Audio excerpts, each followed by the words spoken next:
اللہ تعالیٰ نے 3 قسم کی مخلوقات پیدا فرمائی ہے۔ پہلی مخلوق ملائکہ ہے جو نور سے بنے ہیں، ان میں نہ نفسانی خواہشات ہیں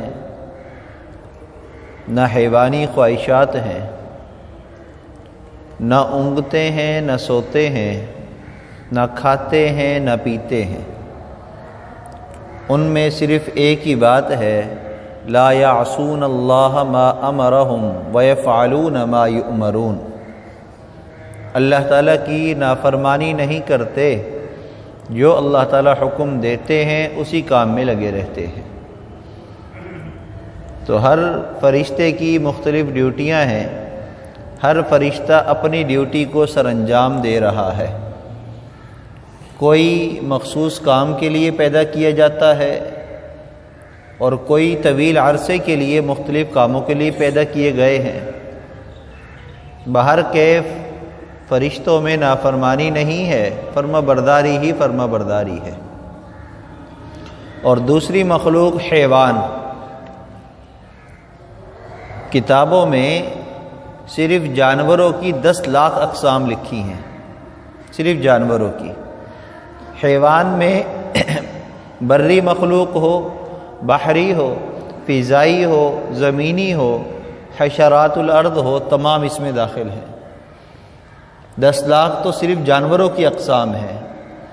سمندری مخلوق الگ ہے، حیوانات الگ ہیں، خشکی کے الگ ہیں، درندے الگ ہیں، پرندے الگ، پھر حشرات الارض زمین کے اندر رہنے والے، پہاڑوں کے پتھروں کے اندر پلنے والی مخلوقات وہ الگ ہیں۔ آج کل تو سوشل میڈیا کا زمانہ ہے، ایسی چیزیں سامنے اکثر آ جاتی ہیں دیکھنے میں کہ پتھر کو توڑ رہے ہیں، اندر سے کیڑا نکل آیا۔ پہلے صرف سنتے تھے، اب مشاہدہ بھی ہے اور کئی لوگوں کا تجربہ بھی ہوتا ہے۔ حیوانات میں اللہ تعالیٰ نے عقل نہیں رکھی، عقل کی بہت کم ہوتی ہے، تھوڑی سی سمجھ ہوتی ہے کھانے پینے کی۔ ان کا صرف ایک ہی کام ہے، اپنی نفسانی خواہش کو پورا کرنا، اور ان کی نفسانی خواہش کا ہے کھانا پینا۔ اور کسی کا کام ہے دودھ دینا، کسی کا کام ہے ڈنگ مارنا، کسی کا کام ہے ڈس لینا، ہے مختلف ڈیوٹیاں ہیں، مختلف صفات اللہ نے رکھی ہیں، بس ان کا وہی کام ہے، اسی کام میں لگے ہوئے ہیں۔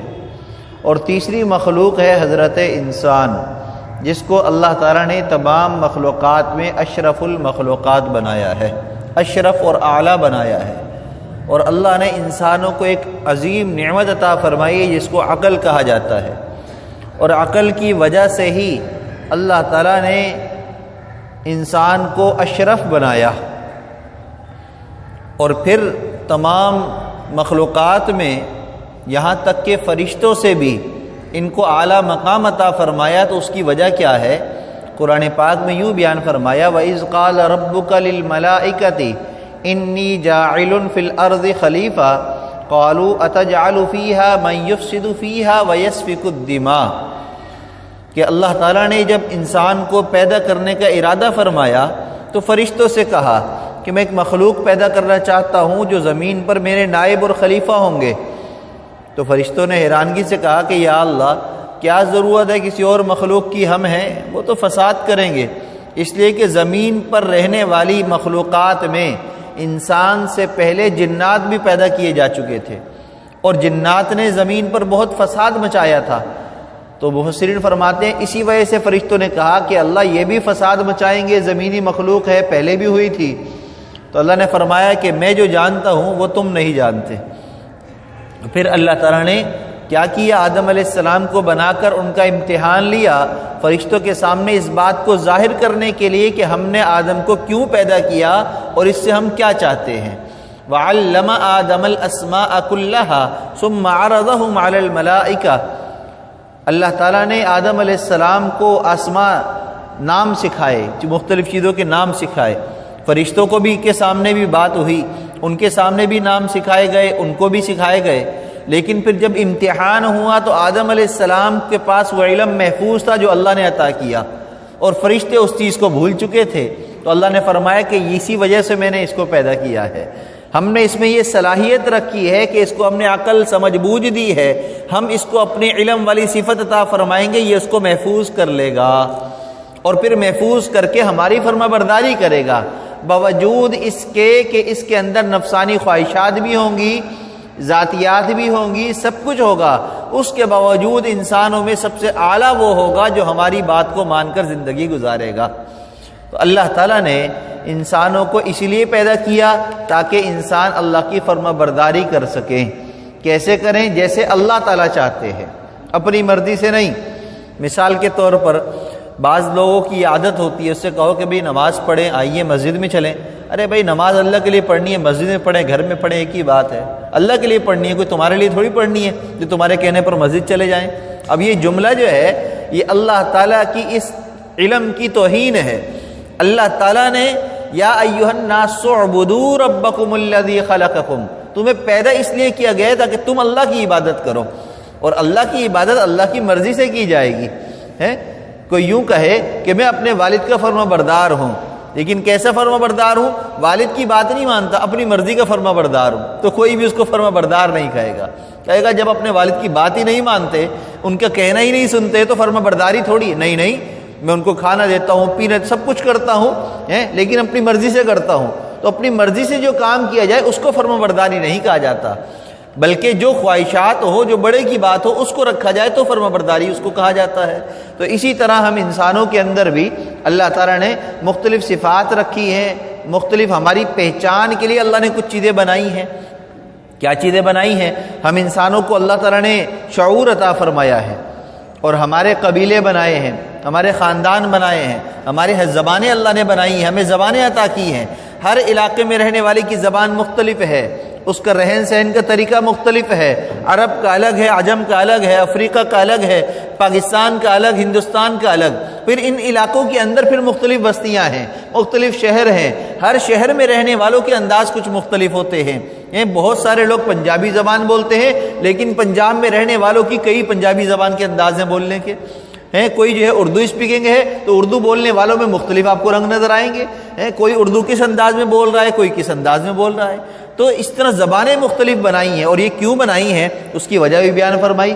یا ایھا الناس انا خلقناکم من ذکر و انثی، اے لوگو ہم نے تمہیں مرد اور عورت بنایا، تم میں سے بعض کو ہم نے مرد بنایا، بعض کو عورتیں بنایا۔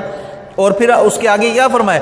وجعلناکم شعوبا وقبائل، ہم نے تمہارے خاندان بنائے اور تمہارے قبیلے بنائے۔ کیوں؟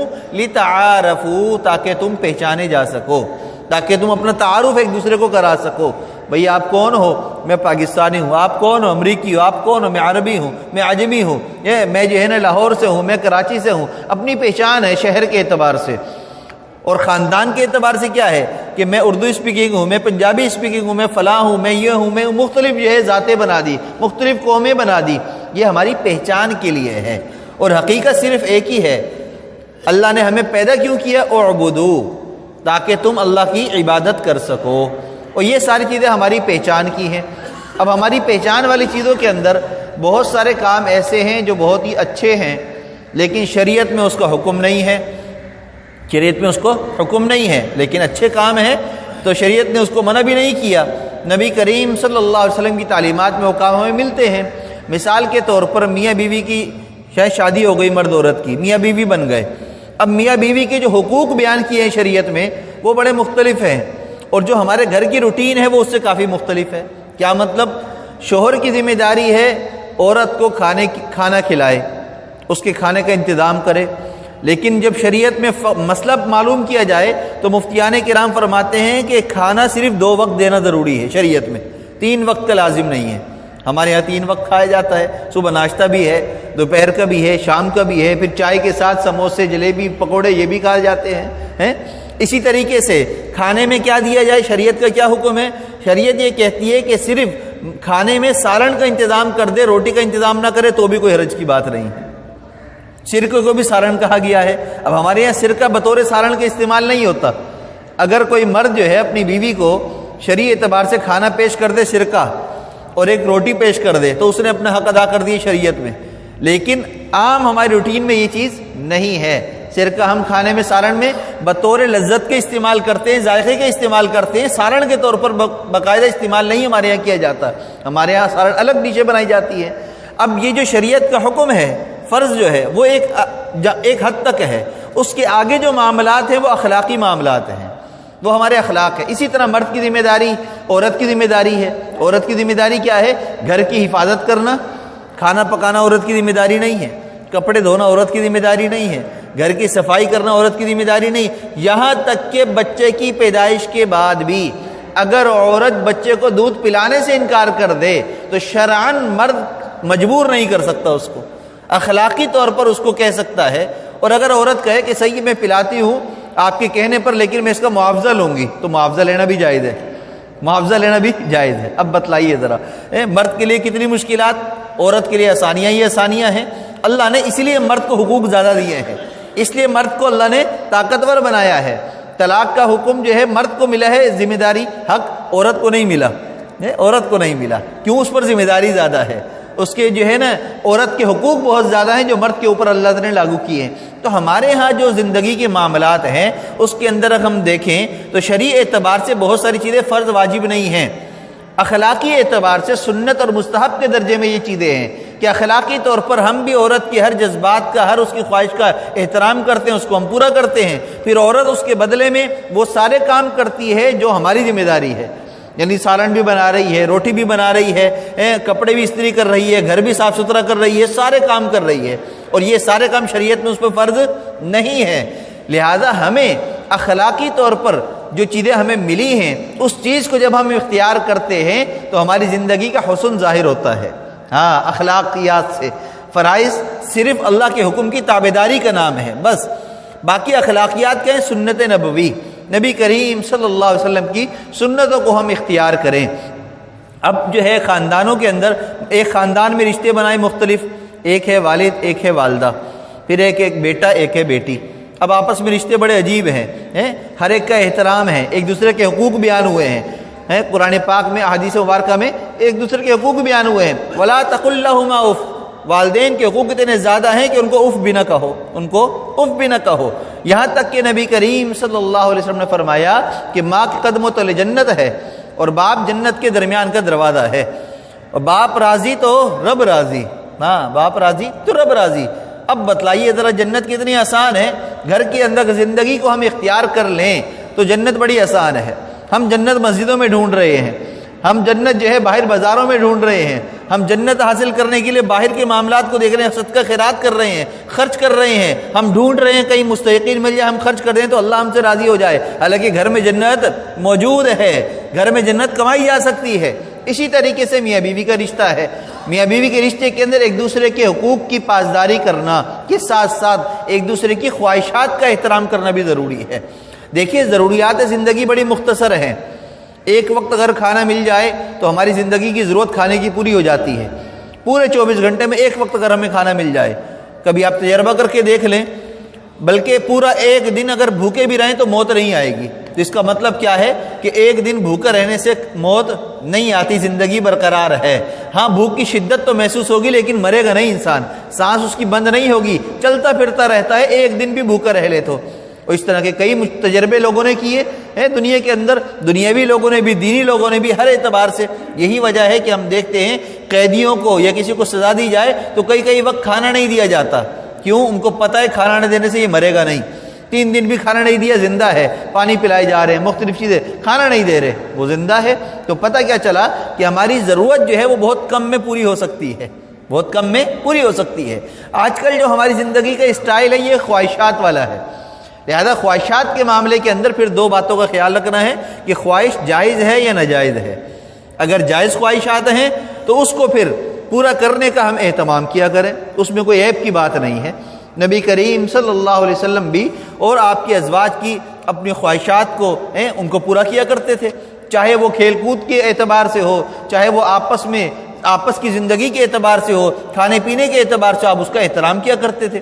یہاں تک کہ آپ کے بارے میں آتا ہے اگر کبھی کوئی کھانا آپ کو پسند نہیں آتا تو آپ اس کا عیب بیان نہیں کرتے تھے، عیب بیان نہیں کرتے تھے۔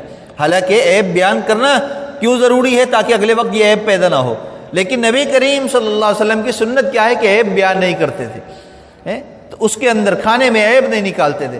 یہ اللہ کے محبوب صلی اللہ علیہ وسلم کی رحمت ہے ان عورتوں کے لیے کہ جن کے کھانوں کے اندر کمی ہوتی ہے۔ اللہ کے محبوب صلی اللہ علیہ وسلم نے یہ طریقہ سکھا دیا کہ تم عیب بیان نہ کرو تاکہ ان عورتوں کی بے عزتی نہ ہو، ان کے نفس کے اندر کوئی جو ہے خرابی پیدا نہ ہو، ان کی جو ہے خواہشات اور نفس کی جو ہے وہ بے عزتی نہ ہو اس کے اندر، کہ اگر منہ پر کہہ دو گے، سب کے سامنے کہہ دو گے تو ان کی بے عزتی ہو جائے گی۔ اسی طریقے سے گھر کے اندر ایک اور رشتہ ہوتا ہے بہن بھائی کا۔ ایک لڑکے نے اپنی والدہ سے سوال کیا کہ اماں جان، ہمارا جو بھائی ہے یہ ہمارے ساتھ گھر کے کام تو کرتا نہیں ہے، ہم سارے گھر کے کام کرتے ہیں، سارے کام ہم کرتے ہیں، تو یہ کس کام کا ہے؟ یہ تو گھر میں آتا ہے، کھیلتا ہے، کودتا ہے، سوتا ہے، اس کے کپڑے بھی پریس ہم کرتے ہیں، اس کا کھانا بھی ہم بناتے ہیں، اس کا دسترخوان بھی ہم لگاتے ہیں، سب ہم کرتے ہیں، یہ کس کام کا ہے؟ ایک مرتبہ ایسا ہوا کہ وہ فیملی سفر کر رہی تھی، سفر کے دوران گاڑی خراب ہو گئی۔ اب جب گاڑی خراب ہوئی تو وہ بڑی بہن جو ہے وہ گاڑی میں بیٹھی ہے اپنی امی کے ساتھ، اور اس کا ابو جو ہے وہ گاڑی کو صحیح کر رہا ہے، اور وہ اس کا چھوٹا سا بھائی تھا وہ چھتری لے کر اپنے ابو کے ساتھ کھڑا ہوا ہے، اور ان کو کوئی اوزار چاہیے یا کوئی چیز سامان چاہیے تو وہ ان کو دے رہا ہے۔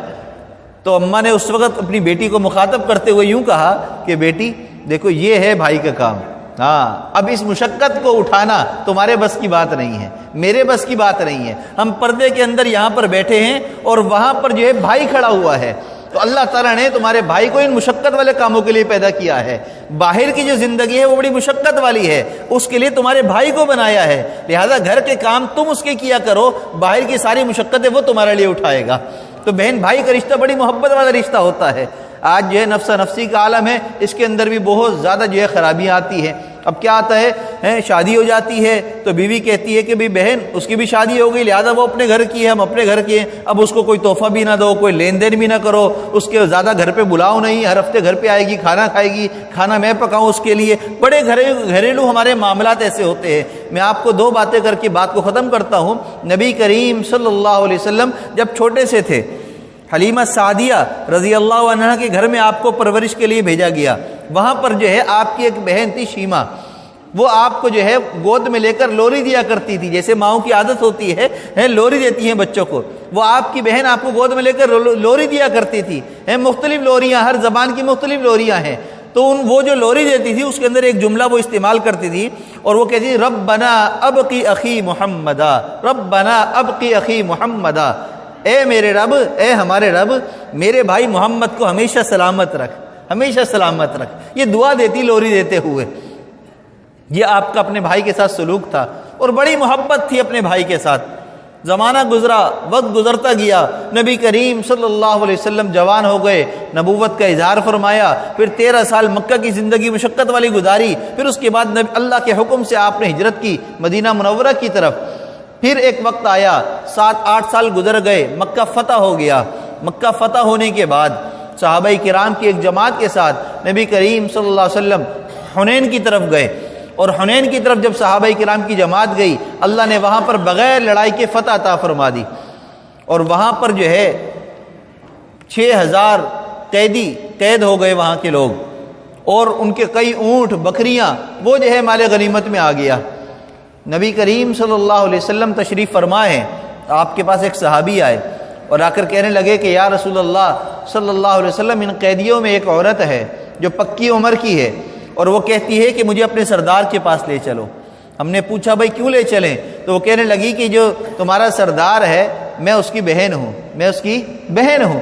عجیب بات، نبی کریم صلی اللہ علیہ وسلم نے جب یہ بات سنی تو آپ حیران ہوئے، کہنے لگے عبداللہ اور آمنہ کا تو ایک ہی بیٹا تھا جو میں ہوں، میری تو کوئی بہن نہیں، یہ کون عورت ہے جو کہتی ہے کہ میں محمد کی تمہارے سردار کی بہن ہوں؟ یہ ذرا معلوم تو کروں۔ صحابہ کرام کے کہنے پر آپ اٹھ کر تشریف لے گئے، آپ نے فرمایا کہ بلاؤ کون ہے وہ۔ جب ان کو لایا گیا تو وہ دیکھ کر کھڑی ہو گئی، اور کہ آپ نے پوچھا کہ کون ہو آپ یہ کیسے کہہ رہی ہیں کہ میں آپ کے سردار کی بہن ہوں؟ میری تو کوئی بہن نہیں۔ تو حضرت اس خاتون نے کہا کہ میں آپ کی وہ بہن ہوں جو گود میں لے کر آپ کو لوری دیا کرتی تھی، میرا نام شیما ہے، اور میں آپ کو لوری دیتے ہوئے یوں کہتی تھی ربنا اب کی اخی محمدا، ربنا اب کی اخی محمدا۔ نبی کریم صلی اللہ علیہ وسلم کو یہ جملہ ایک دم یاد آ گیا، کیونکہ آپ نے سنا تھا کہ مجھے یوں بچپن میں لوری میری بہن دیا کرتی تھی، آپ کو یاد تھی یہ بات۔ آپ نے فوراً جو ہے اپنی چادر مبارک اپنی بہن کے لیے بچھائی اور کہا کہ اس پر بیٹھیے، اس پر بیٹھیے۔ ہاں، آپ بڑی عمر کی ہو چکی ہیں، جب آپ کے پاس آپ کی بہن آتی ہے، سگی بہن نہیں ہے، وہ آتی ہے تو بھی آپ دودھ شریک بہن ہے نا، رضائی بہن ہے، وہ آتی ہے تو آپ اس کا ایسے استقبال کرتے ہیں۔ آپ کو پہلے معلوم نہیں تھا ان کے بارے میں، لیکن جب معلوم ہو گیا تو ان کا استقبال کیا اور اپنے پاس رکھا، اور پھر پتہ کیا کہا، اگر آپ چاہیں تو آپ میرے پاس ہی رہیں، میں آپ کا کفیل ہوں، میں آپ کا کفیل ہوں، آپ کا کھانا پینا ضروریات میں پوری کروں گا۔ آپ کی کسی زوجہ نے آ کر یہ نہیں کہا اپنی بہن کو ہمارے گھر میں کیوں کر رکھ رہے ہو بھائی، یہ تو ہمارا گھر ہے، بہن کا کیا حق ہے یہاں پر، اتنی بڑی عمر کی ان کو یہاں جانے دو، آپ کیوں یہاں پر ان کو پیش کر رہے ہیں کہ میرے گھر پہ رہ لو۔ کسی زوجہ نے نہیں کہا، کسی بیٹی نے نہیں کہا، کسی نے خاندان کے کسی بندے نے آ کر یہ آپ کو نہیں کہا۔ آپ نے فرمایا اگر رہنا چاہیں تو آپ میرے گھر میں رہیں، آپ کی کفالت میں کروں گا، اور اگر آپ اپنے رشتہ داروں میں واپس جانا چاہیں تو آپ کو اختیار ہے، آپ چلی جائیں۔ فرمایا حضرت شیما رضی اللہ تعالیٰ عنہ نے کہا کہ میں اپنے رشتہ داروں میں واپس جانا چاہتی ہوں، اپنے قبیلے والوں میں واپس جانا چاہتی ہوں۔ آپ نے فرمایا کہ ضرور جائیے۔ جب وہ جانے لگی، ان کو رخصت کرنے لگے، تو نبی کریم صلی اللہ علیہ وسلم نے ان کو کئی 100 بکریاں دی تحفے میں، اور غلام بھی دیے خدمت کے لیے۔ کہا کہ یہ بھائی کی طرف سے بہن کے لیے تحفہ ہے کہ تم میرے گھر آئی ہو، اب جا رہی ہو تو یہ تحفہ ہدیہ لے کر جاؤ۔ یہ ہے بہن بھائی کا رشتہ، یہ ہے بہن بھائی کی محبت، یہ ہے تعلق، یہ کبھی ختم نہیں ہوتا۔ میاں بیوی کا تعلق ختم ہو سکتا ہے، لیکن بہن بھائی کا تعلق کبھی ختم نہیں ہو سکتا۔ ہاں، یاد رکھیے گا، ماں باپ کا اولاد کے ساتھ تعلق کبھی ختم نہیں ہو سکتا۔ دنیا کی طاقت جتنی بھی جمع ہو جائے، یہ رشتہ کبھی ختم نہیں ہو سکتا۔ یہ خون کا رشتہ اتنا اہم ہوتا ہے۔ آج اس خون کے رشتے کو ہم نے ہلکا بنا دیا ہے، ہم نے اس کو کمزور بنا لیا ہے۔ ہم کہتے ہیں کوئی تعلق ہی نہیں ہے، بھائی اپنی اپنی شادیاں کر لے، بہنوں کی شادی الگ الگ رہ رہے ہیں، بھائی ایک ساتھ رہو، لین دین کرو، تحفے تحائف دو، آنے پر خوش ہو جاؤ، اسی طرح بہنوں کا استقبال کرو، جاتے ہوئے ان کو رخصت کرو۔ ایک اور عجیب بات میں آپ کو بتلاؤں، حضرت علیمہ کی سعدیہ رضی اللہ تعالیٰ عنہ کی جو بڑی بیٹی ہے حضرت شیما، جو آپ کی بڑی بہن ہے، جب یہ ان کو رخصت کیا، یہ تحفے تحائف دے دیے، اب وہ جا نہیں رہی، اب وہ جا نہیں رہی، کہنے لگی کہ مجھے جاتے ہوئے شرمندگی ہو رہی ہے، اس لیے کہ میں اگر جاؤں گی تو میرے قبیلے کے لوگ کیا کہیں گے کہ 600 لوگ تیرے ساتھ قید ہوئے تھے، اپنی جان بچا کر آ گئی، سب کو پیچھے چھوڑ دیا تو نے، ان کو ایسی قید میں چھوڑ کر آ گئی، تو مجھے شرمندگی ہوگی اپنے لوگوں میں جاتے ہوئے۔ کہا کہ پھر کیا چاہتی ہو؟ میں یہ چاہتی ہوں کہ میرے لوگوں کو بھی قید سے آپ رہا کر دو، ان کو بھی آپ چھوڑ دیں۔ نبی کریم صلی اللہ علیہ وسلم کے یہ اختیار میں تو نہیں تھا، اس لیے کہ وہ تو جہاد میں مال غنیمت کے طور پر آئے تھے۔ آپ نے صحابہ کرام سے مشورہ کیا، کیا کیا جائے، کیا آپ کا مشورہ ہے؟ یہ میری بہن ہے، میں اس کو دینا چاہتا ہوں، جو یہ کہے گی میں اس کو دوں گا، لیکن یہ میرے اختیار میں نہیں ہے، آپ مشورہ دیجئے، کیا میں کروں؟ صحابہ کرام نے فرمایا یا رسول اللہ صلی اللہ علیہ وسلم، آپ کا حکم ہمارے سر آنکھوں پر ہے، آپ جو فیصلہ کریں گے ہمیں منظور ہے، آپ رہا کرنا چاہتے ہیں رہا کر دیں۔ نبی کریم صلی اللہ علیہ وسلم نے اپنی بہن کی ایک خواہش پر 600 قیدیوں کو انہیں ان کے رہا کر دیا۔ بتلائیے ذرا کتنا مبارک رشتہ ہے، کتنا محبت بھرا رشتہ ہے، ہمیں اس کی تعلیم بھی ملتی ہے۔ تو آج ضرورت اس بات کی ہے کہ ہم اس رشتے کو سمجھیں۔ شادی بیاہ کے موقع پر جہیز سامان دے دیا، بس حقوق ادا ہو گئے؟ نہیں، وراثت میں بھی ان کا حق ہے۔ یہاں تک کہ اگر بھائی کا انتقال ہو جاتا ہے، بہن اس سے بڑی ہے، چھوٹی ہے، شادی شدہ ہے، بچوں والی ہے، بھائی کا انتقال ہوا تو اس کی بیوی موجود ہے، بچے نہیں ہیں، بچے ہیں، لڑکیاں ہیں، لڑکے نہیں ہیں، تب بھی بہن کا حصہ بنتا ہے۔ اگر بھائی کے لڑکے ہو جاتے ہیں تو بہن کا حصہ ختم ہوتا ہے، اگر اولاد نہ ہو تو بھی بہن کا حصہ، اولاد میں صرف لڑکیاں ہو تو بھی بہن کا حصہ بنتا ہے۔ تو وراثت میں بھی اللہ نے اس کا حصہ رکھا ہے، تو کیوں نہ ہم زندگی کے اندر ہی ان کو کھلاتے پلاتے رہیں، خوش کرتے رہیں، تاکہ اللہ ہم سے راضی ہو جائے اور قیامت کے دن نبی کریم صلی اللہ علیہ وسلم کی رضا اور شفاعت ہم سب کا حق بن جائے۔ اللہ ہم سب کو سمجھ اور عمل کی توفیق عطا فرمائے۔ وآخر دعوانا ان الحمد للہ رب العالمین۔